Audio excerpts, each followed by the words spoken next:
Kita sangat bersyukur kan, kemarin Pastor Paul ada di sini, seorang dia gembala pemimpin kita sharing dari hatinya gitu. Nah kita banyak belajar banyak hal dari beliau.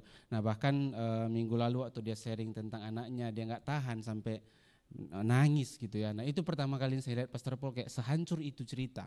Nah kadang kan kita harap pemimpin itu harus sempurna, betul nggak? Kita mengharapkan semua gembala kita, pemimpin kita itu kayak pisau belati kan.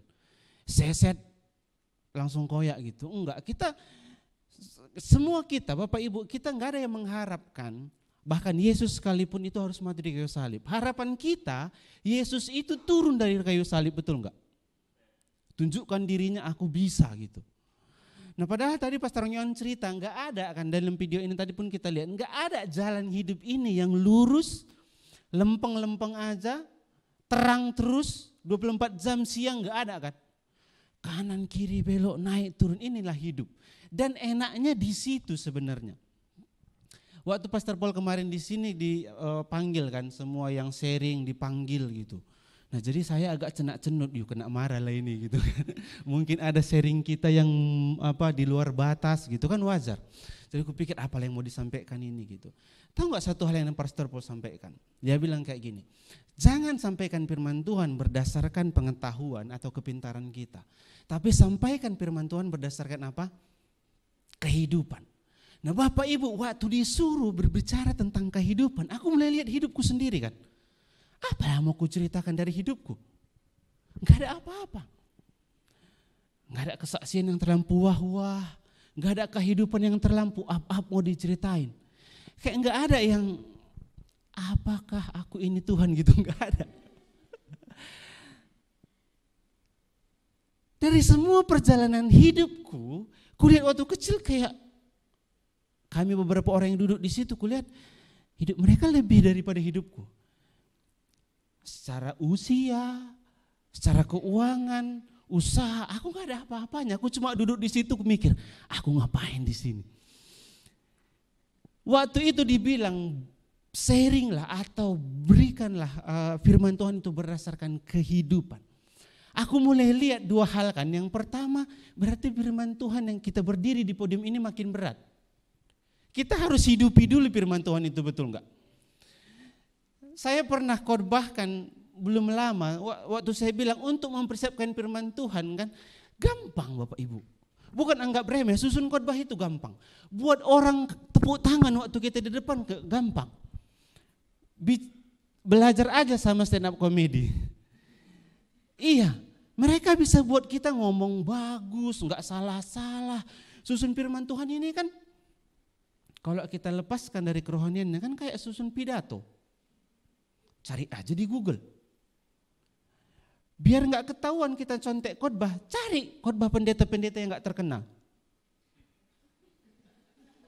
Iya kan?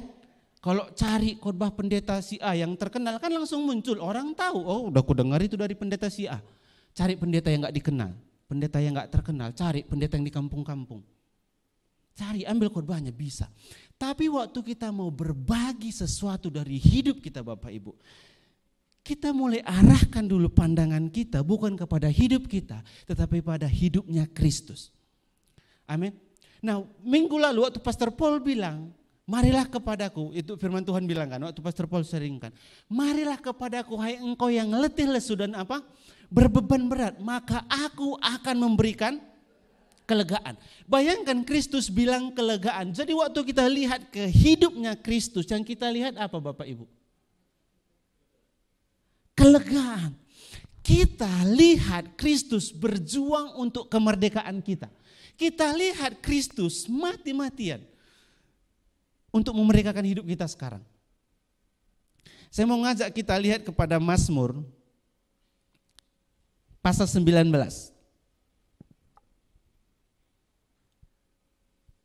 Mazmur pasal 19.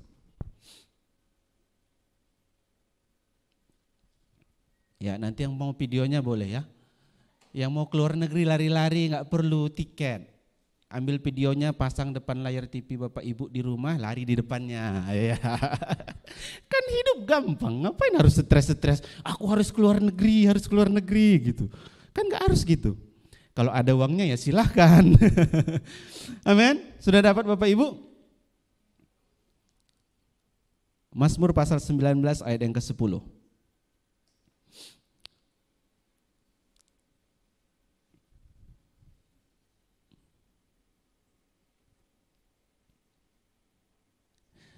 Oke, sudah temukan? Amin. Gak apa-apa mereka biar lama-lama sana, biar kita pun latihan buka Alkitab. Karena biasanya tinggal tunggu. Yang sudah dapat katakan amin. Kalau bilang aman. Sudah dapat semua, kita baca 1, 2, 3 ya. Lebih indah daripada emas, bahkan daripada banyak emas tua, dan lebih manis daripada madu, bahkan daripada madu tetesan dari sarang lebah. Bayangkan Bapak Ibu, di dalam hidup kita sekarang ini, di dunia ini, semua orang masih berbicara tentang apa? Uang. Berapa rumahmu? Berapa mobilmu? Naik mobil apa kamu? Iya kan? Senang. Semua orang masih carinya uang, betul. Sampai sekarang, serohani-rohaninya pun, bahkan gereja kita ini pun kan perlu uang. Betul enggak? Syukur aja kita enggak sewa. Kalau sewa poning juga pastornya.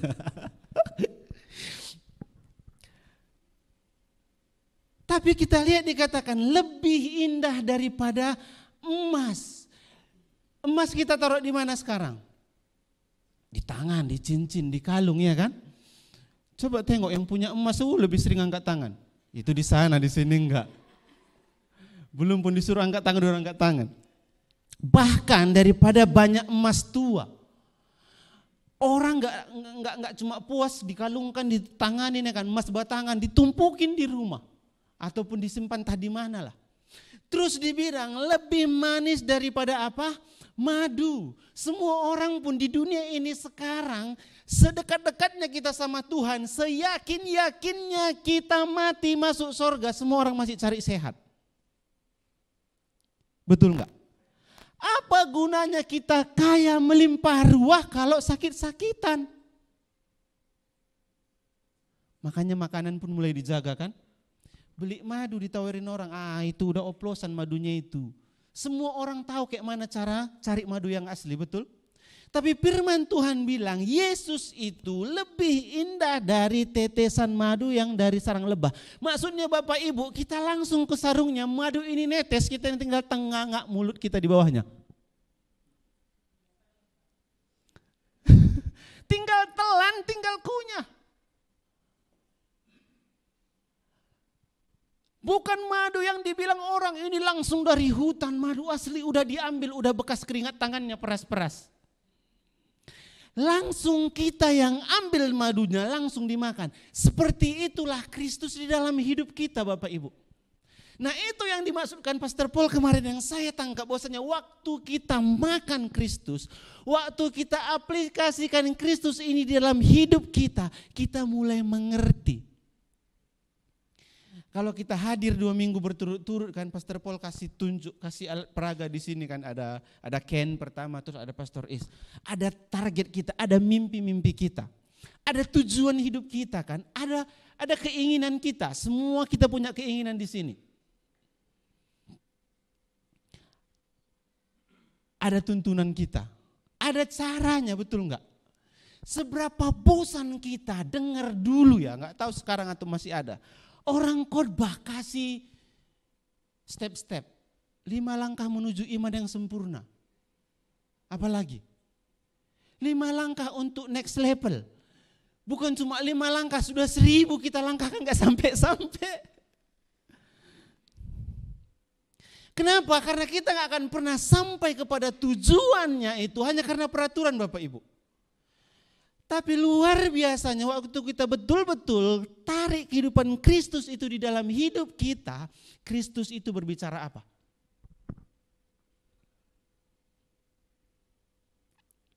Kristus itu berbicara apa Bapak Ibu? Dari semua yang dia lakukan di bumi ini, dia berbicara tentang satu hal, kasih. Dan kasihnya ini mengalahkan semua kegagalan dalam hidup kita. Kasih kasih Kristus ini membayar semua rasa malu kita. Kasih Kristus ini menghapus semua dosa dan beban masa lalu kita. Bukan berarti setelah kita masuk di dalam Kristus kita nggak pernah gagal. Bukan berarti waktu kita udah hidup di dalam Kristus kita nggak berdosa lagi. Masih.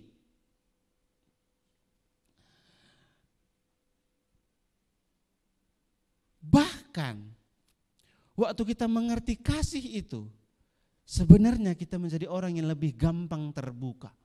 Waktu kita jatuh, waktu kita gagal, nggak ada kesombongan yang perlu kita tutupin. Betul kan?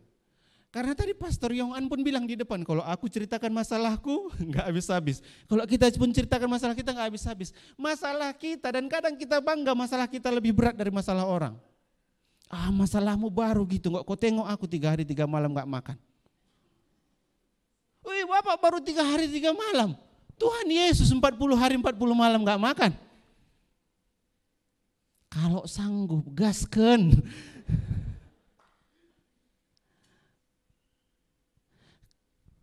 Kita lihat Bapak Ibu di dalam 1 Korintus.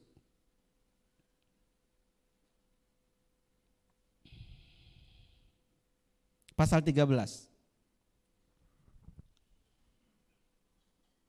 1 Korintus pasal yang ke-13. Firman Tuhan bilang seperti ini, sekalipun aku dapat berkata-kata dengan semua bahasa manusia dan bahasa malaikat. Luar biasa enggak ini? Berapa bahasa di dunia ini Bapak Ibu? Kita di Indonesia ini aja bahasanya udah luar biasa, betul enggak? Bahasa Batak aja ada berapa? 5. Batak Karo, Batak Toba, Batak Nias.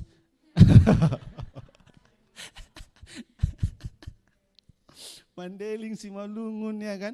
Beda-beda semua bahasanya. Ada bahasa Inggrisnya orang Karo, bahasa Inggrisnya orang Batak beda. Bahasa Mandarin, bahasa Hokkien banyak juga ya Bu ya. Banyak. Di Papua 200-an bahasa, bayangkan satu pulau itu. Sampai mereka ini bahasa apa enggak tahu, bahasa dari mereka. Terampu banyak, bayangkan. Dan ditambah bahasa malaikat bahasa apa? Bahasa roh. Berarti kalau malaikat datang kita bisa dong berkomunikasi sama malaikat. Oh, sandal lama, sandal baru. Tetapi jika aku tidak mempunyai kasih, aku sama dengan apa? Gong yang berkumandang dan canang yang bergemerincing. Di dalam hidup kita ini kita bisa lakukan apapun. Di keluarga kita bisa kerja sebaik-baiknya, hasilkan uang sebanyak-banyaknya, siapkan segala sesuatunya untuk anak-anak kita. Tapi setiap kali anak kita datang sama kita mau curhat, kita langsung kasih telunjuk. Sanalah kau main Bapak capek, sanalah. Mama masih capek, sanalah. Apa gunanya?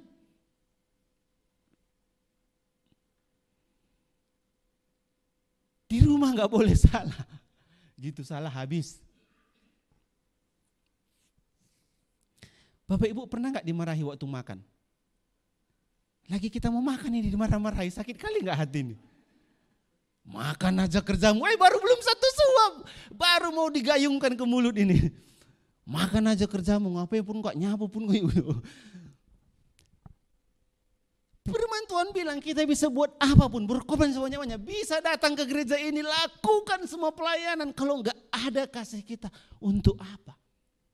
Tak ada gunanya, betul kan? Terus dibilang ayat 2, sekalipun aku mempunyai karunia untuk bernubuat, aku mengetahui segala rahasia dan memiliki seluruh pengetahuan, dan sekalipun aku memiliki iman yang sempurna untuk memindahkan gunung, tetapi jika aku tidak mempunyai kasih, aku sama sekali tidak berguna. Nah, bayangkan kalau kita kembali kepada kehidupan Kristus itu, kita berbicara satu hal, kasih. Tapi sadarkah kita Bapak Ibu, kasih ini adalah hal yang paling berat untuk kita kerjakan. Murid Yesus 12 yang sama dengan Kristus, berapa lama mereka bersama dengan Yesus? Setidak-tidaknya 3,5 tahun, betul kan? Waktu Yesus mulai pelayanannya mereka udah ikut. Mereka menyaksikan Yesus membuat mujizat, Yesus membangkitkan orang, Yesus buat roti jadi banyak. Semua hal mereka lihat dan mereka saksikan, mereka ada di sana. Tapi waktu Kristus ditangkap, siapa orang yang ikut Yesus pada saat itu? Semua lari. Petrus ngikut-ngikut pun cuma dari jauhnya. Waktu ditanya, kau muridnya Yesus, dia bilang apa? Apanya kau bilang? Orang gilanya kau.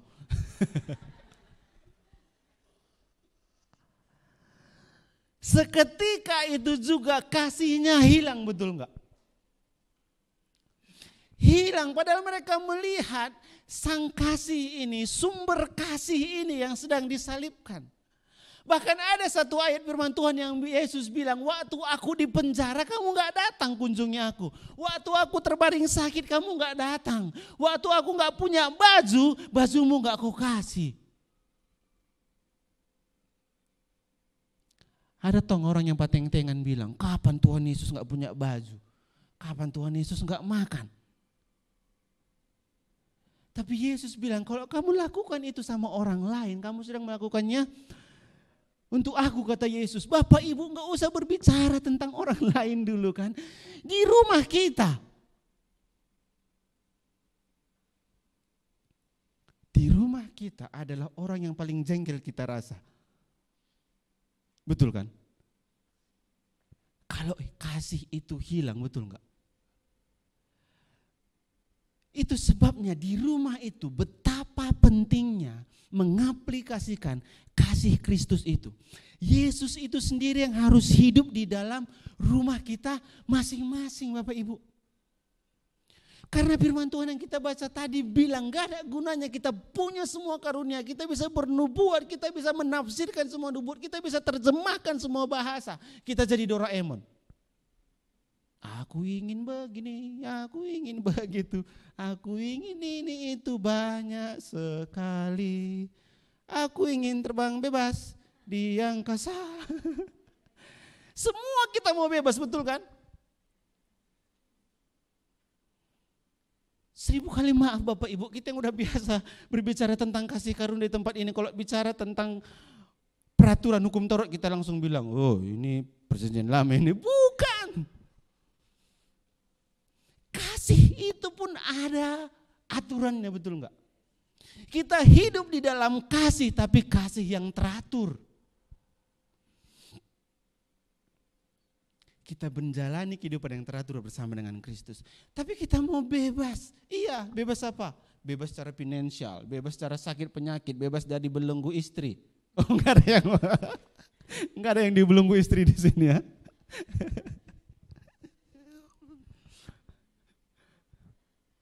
Kalau ada lepaskanlah. Kalau berat ngelepasnya pelan-pelan katanya kan. Ada lagunya kan.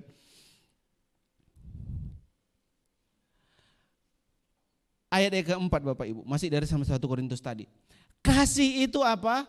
Sabar. Kasih itu murah hati, ia tidak cemburu, ia tidak memegahkan diri dan tidak sombong. Betapa indahnya kalau betul-betul kasih Kristus ini yang kita hidupi dan kita mulai bergerak berdasarkan kasih Kristus itu. Jadi apapun yang kita lakukan bukan karena tanggung jawab, apapun yang kita kerjakan bukan karena keharusan. Tapi apapun yang kita lakukan, apapun yang sedang kita pegang di dalam hidup kita, motivasinya satu, kasih Kristus. Jadi aku mengasihi istriku bukan karena aku cinta, bukan karena cintanya Herman Tobing, tapi karena kasihnya Kristus yang mempersatukan kami. Jadi Bapak Ibu, kalau kita mengasihi karena diri kita sendiri, kita akan mulai menuntut. Bangun pagi-pagi, keluar kamar ke meja makan, gak ada kopi, gak ada roti. Mulailah, udah sekian tahun berumah tangga, gak tahu mama ini apa sarapanku. Kenapa? Karena kita mulai bergerak dari dalam diri kita. Betul gak? Mama Gio enggak gitu, nggak usah tengok, kasihan dia.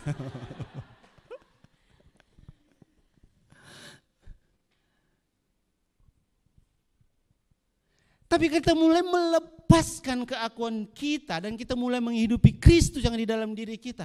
Kadang-kadang gak enak pun karena kasih Kristus ya sudahlah. Bukan mengalah untuk menang, tapi memang karena kita hidup di dalam kasihnya Kristus. Bapak Ibu, Yesus pun waktu dia di Taman Getsemani, waktu dia berdoa terakhir dia bilang, Tuhan kalau bisa gak usah jadilah aku mati.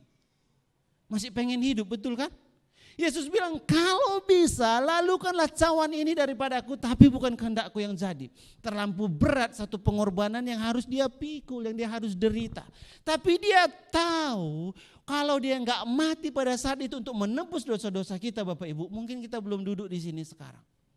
Mungkin kita masih di luar sana melakukan apapun untuk mencari keselamatan kita.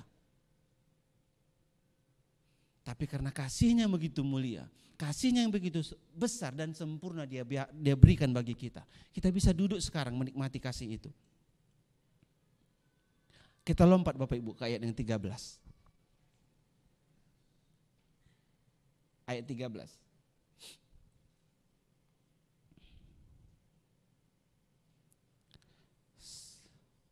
Firman Tuhan bilang seperti ini. Demikianlah tinggal ketiga hal itu, yaitu apa? Iman, pengharapan, dan kasih. Dan yang paling besar di antaranya adalah apa? Kasih.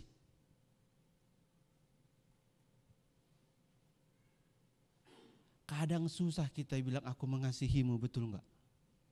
Sama anak pun kadang kalau, rewel kali ini anak.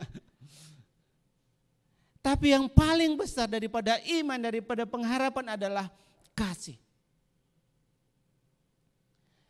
Hidup kita ini kan, firman Tuhan pun gak janji langit selalu biru katanya.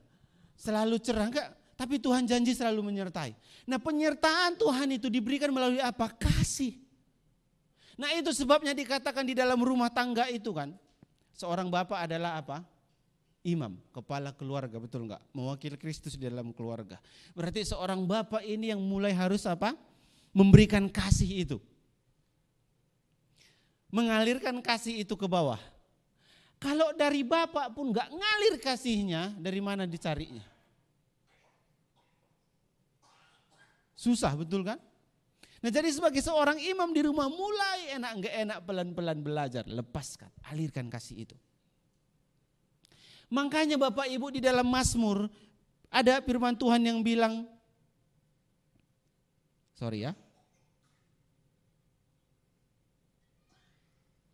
di dalam Mazmur ada firman Tuhan yang bilang kan, ajar kami Tuhan. Ada lagunya juga ini dibuat jadi lagu kan. Untuk menghitung apa? Hari-hari. Oh ya, udah ingat lagunya. Ajar kami Tuhan menghitung hari-hari. Aduh, Senin makan apa ya? Besok Selasa udah habis semuanya. Bukan itu. Agar kami beroleh hati bijaksana. Ajar kami Tuhan hidup dalam jalan-Mu, agar semua rencana-Mu digenapi. Sebab di dalam hidup kita Tuhan udah taruh semua rancangannya kan. Bayangkan aja waktu kita lihat kemarin Pastor Paul bilang ada mimpi kita, ada ambisi kita, kerinduan kita. Ada semangat kita untuk kejar mimpi-mimpi itu. Ada arahan kita. Bayangkan di dalam arahan itu kalau enggak ada hikmat daripada Kristus, enggak ada tuntunannya Kristus, semuanya kita akan angkat tangan dan menyerah. Kita serahkanlah semua mimpi-mimpi kita sama Tuhan kan. Enggak mau lagi kita genapi. Menyerah. Tapi waktu firman Tuhan bilang, minta hikmatnya Tuhan, ajar kita berjalan setiap hari di dalam kasihnya Tuhan. Melewati kehidupan kita ini, menjalani kehidupan kita ini. Entah itu turun, entah itu menanjak, terserah. Tapi kita lewati bersama dengan Kristus. Kita akan mulai merasakan bukan hanya gairah kita sendiri. Tapi ada semangatnya dari Tuhan. Ada satu kayak cahaya yang terangi kita. Mimpi-mimpi kita itu kembali terbuka. Dan tahukah kita Bapak Ibu, Kristus itu hadir di dalam hidup kita, bukan mengambil semua mimpi-mimpi kita. Oh ini enggak cocok untukmu, ini enggak cocok untukmu, bukan. Tapi Kristus itu memperlengkapi kita, mendorong kita, memberikan semangat bagi kita untuk kita berjalan ke arah yang tepat Bapak Ibu. Untuk itulah hikmat Kristus di dalam hidup kita ini. Sehingga mimpi-mimpi kita itu seakan-akan bisa kita capai Bapak Ibu.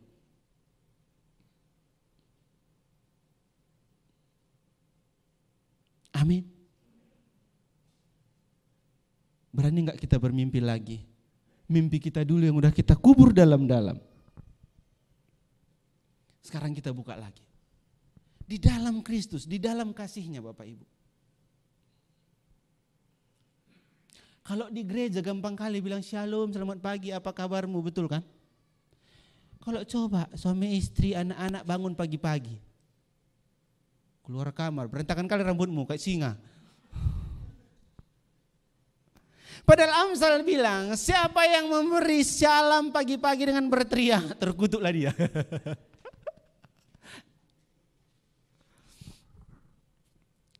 Kita dulu memang dari budaya yang agak sungkan-sungkanan. Apalagi kita di orang Batak ini kan yang laki-laki harus tegar ya kan. Bilang sorry susah kali. Bilang aku sayang samamu pun susah kali, betul enggak? Taunya kadang kita seorang bapak itu sayang sama anaknya tapi dengan marah-marah. Jadi anaknya pun belajar, besok-besok dia punya anak, oh berarti cara menyayangi anak gitu dimarahi. Betul. Kami guyon-guyonan kan, ada anak-anak yang tadi mana itu dikasih tali pinggang dihajar. Pakai tali pinggang. Terus gue bilang sama Mama Gio, Gio belum pernah kita kasih tali pinggang, yuk kita kasih opang. Jadi Mama Gio bilang apa salahnya? Enggak ada, biar pernah aja. Bayangkan kalau kita punya Tuhan yang seperti itu Bapak Ibu. Kurang kerjaannya. Tapi kasih Kristus ini yang luar biasa, lihat kan. Yesus kasih perumpamaan. Ada 100 domba. 99 dombanya ini sudah masuk kandang. Semuanya dikandangkan. Kemana gembalanya pergi? Cari yang satu ini kan. Bayangkan si gembala ini pergi cari yang satu, tinggalkan 99. Waktu dia pergi ketemukan dombanya yang satu, dia bilang apa sama domba ini? Makanya kau kalau dibilangi dengar. Melawan aja kerjamu. Atau kalau ibu-ibu kasih kepiting. Kan dari tadi udah mama bilang. Jangan. Tapi kalau kita baca di firman Tuhan itu enggak. Sang gembala ini angkat, taruh di pundaknya katanya kan. Bersiul-siul dia pulang. Karena dia tahu kembali utuh 100 dombanya. Kita kadang meluapkan kasih kita karena saking senangnya kita udah ketemu, jadi marah-marah. Dari tadi pun udah dibilang apa semuanya. Karena kita belajarnya Bapak Ibu bukan dari sumber yang benar, betul kan? Kemarin ada ayat firman Tuhan juga yang pikullah ku, ya kan? Terus lanjutannya apa kita lihat?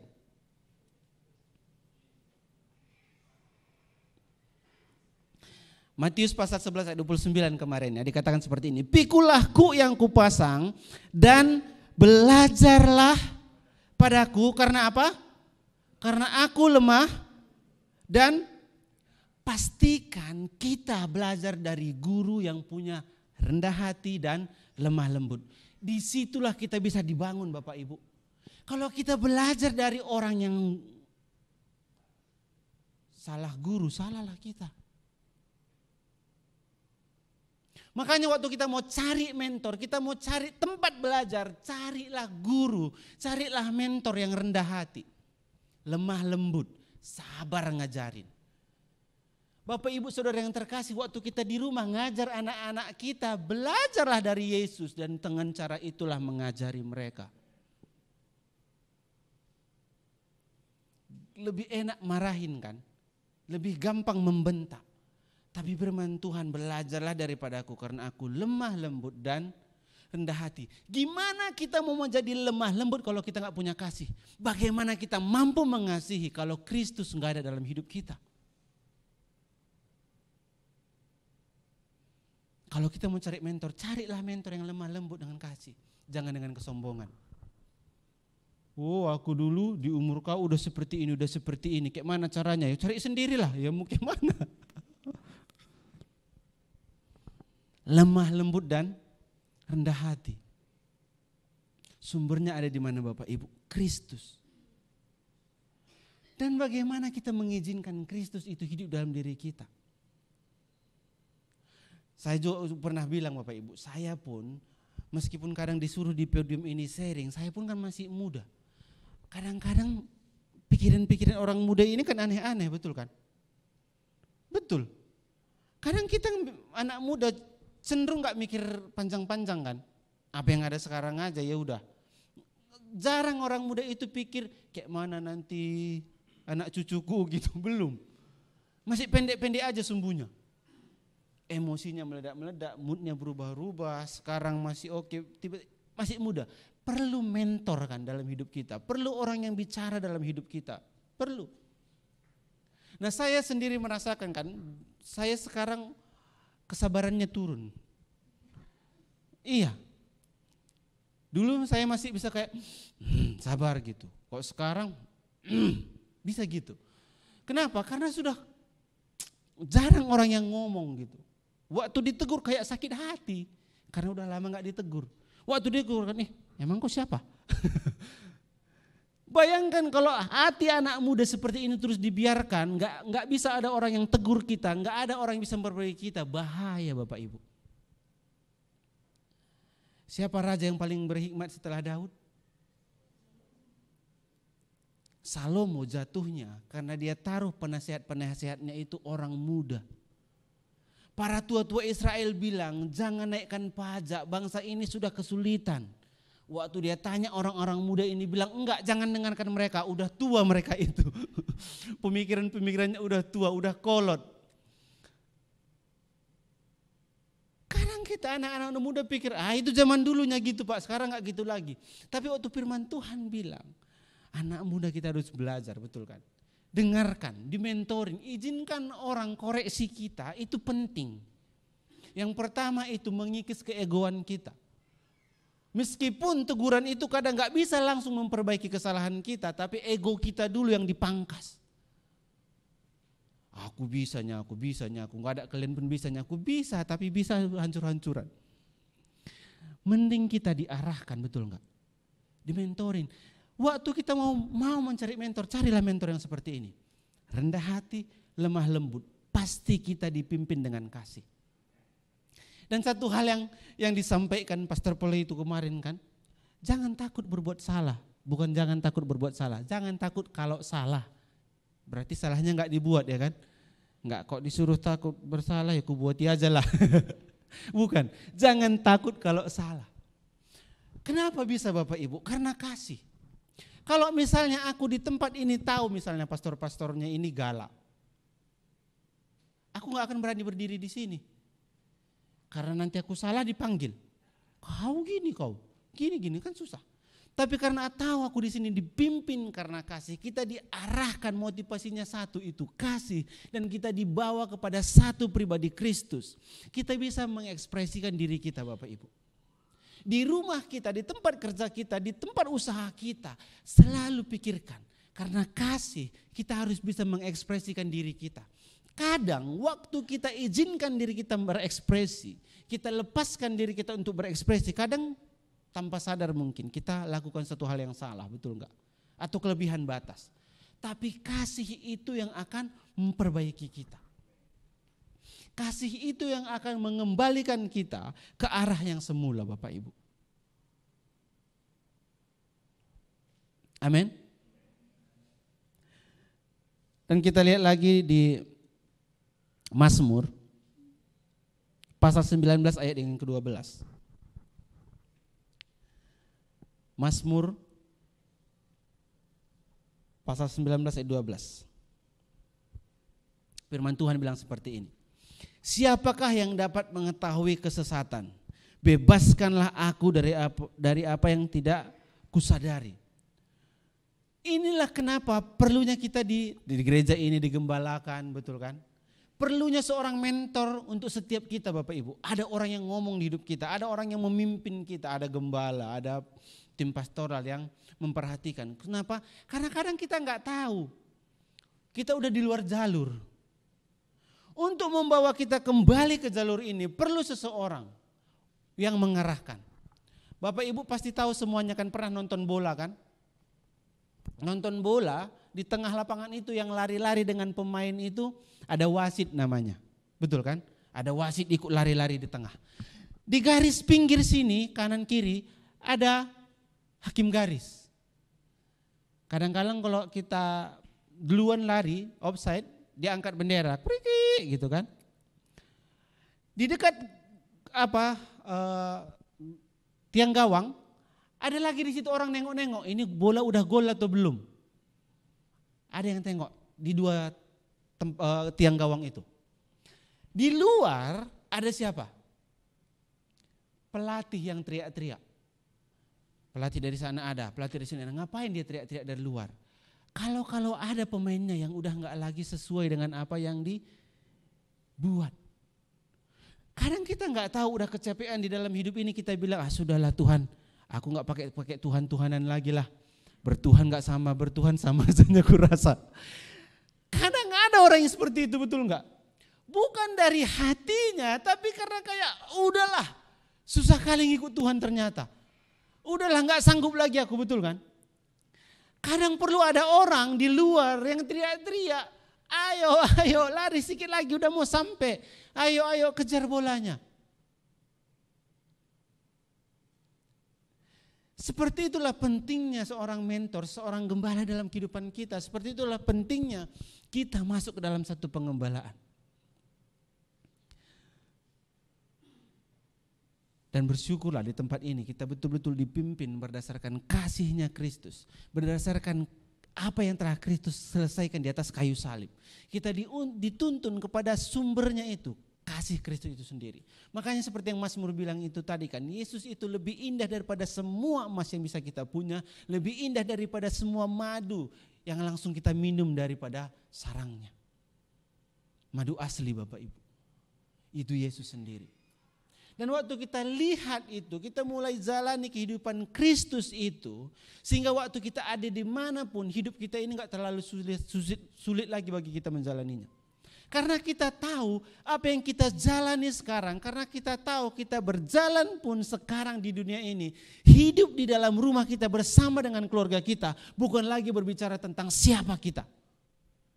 Tapi kita mulai berbicara tentang siapa Kristus yang ada di dalam diri kita. Aplikasikan di rumah kita masing-masing. Bayangkan saja Bapak Ibu, kalau saya misalnya sebagai suami membawa kasih Kristus itu dan aplikasikan di rumah saya. Istri saya lakukan hal yang sama, anak saya pun lakukan hal yang sama. Bukankah rumah itu menjadi surga? Makanya Yesus ajari doa Bapa kami kan, jadilah kehendak-Mu di bumi seperti di surga. Dan caranya gak ada 5 langkah Bapak Ibu. Hiduplah di dalam Kristus. Jalanilah kehidupan Kristus itu dan bawa itu ke rumah kita masing-masing, ke tempat usaha kita, dimanapun kita berada, di sekolah kita. Dan bahkan yang luar biasa, waktu kita di dalam Kristus itu, kita diberikan kuasa untuk mencipta. Bayangkan di tangan kita ini kita punya kuasa untuk mencipta Bapak Ibu. Kita masuk ke satu situasi yang hancur baur. Kita masuk ke dalam satu situasi yang ribut semuanya teriak-teriak. Kita bisa ciptakan kedamaian di sana. Karena ada Kristus di dalam diri kita. Di satu tempat yang gak ada pengharapan, di satu tempat yang semuanya sudah putus asa, kita bisa masuk ke sana membawa pengharapan ke sana.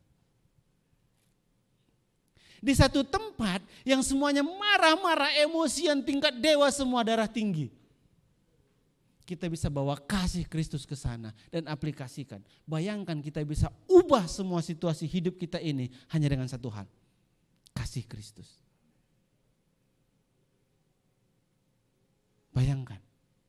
Kasih Kristus yang begitu mulia. Kasih Kristus yang begitu sempurna ada di dalam hidup kita. Amin Bapak Ibu.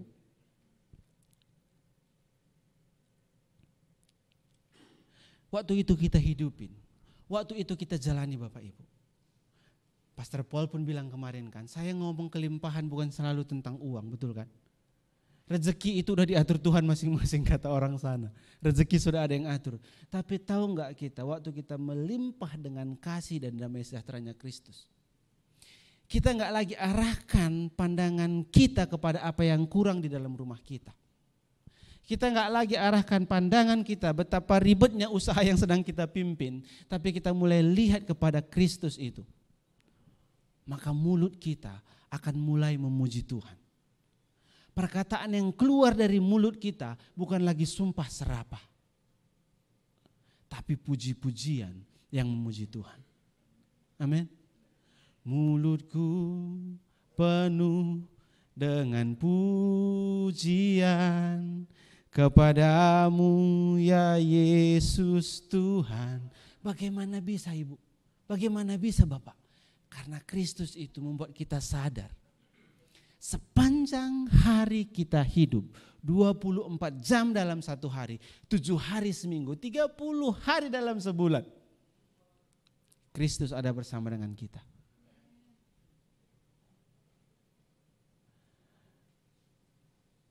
Betul, setelah kita ditanya, mulailah bagikan firman Tuhan berdasarkan hidupnya Kristus, bagikan hidup Bapak Ibu. Jadinya sekarang gampang, betul kan? Untuk membagikan kehidupan di tempat ini gampang, bagikanlah kehidupannya Kristus karena Kristus itu penuh dengan kehidupan dan kehidupannya melimpah. Kalau kita bandingkan dengan kehidupan kita banyak kegagalan, tapi waktu kita tambah Kristus dalam hidup kita dan kita mulai menyerahkan hidup kita kepada Kristus, jadi simple. Kita mulai bisa melihat Roma 8:28 itu terjadi dalam kehidupan kita. Apa isinya Bapak Ibu?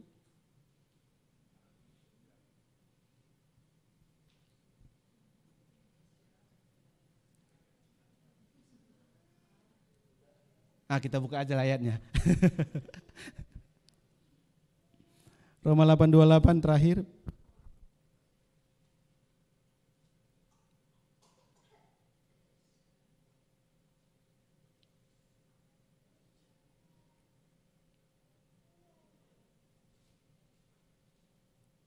Sudah?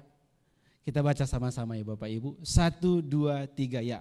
Kita tahu sekarang bahwa Allah turut bekerja dalam segala sesuatu untuk mendatangkan kebaikan bagi mereka yang mengasihi Dia, yaitu bagi mereka yang terpanggil sesuai dengan. Saya enggak sedang berbicara situasi sulit kita itu kebaikan. Tuhan bisa ubah, enggak. Tapi dalam semua hidup kita itu Tuhan ikut ambil andil.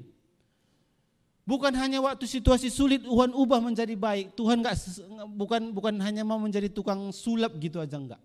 Tapi di dalam 24 jam hidup kita ini Tuhan ikut memerintah di dalamnya. Kita izinkan enggak? Tuhan mau ikut memimpin hidup kita 24 jam. Makanya meskipun kita lagi di bawah, lagi di samping, lagi di atas, enggak usah takut, Kristus bersama dengan kita. Dan Kristus itu adalah Yesus yang setia dan kasihnya itu sempurna bagi setiap kita. Menuntun langkah kita dengan kasih Bapak Ibu.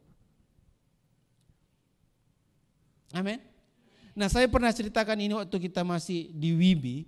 Nah, satu perumpamaan kan orang sedang berjalan di pantai.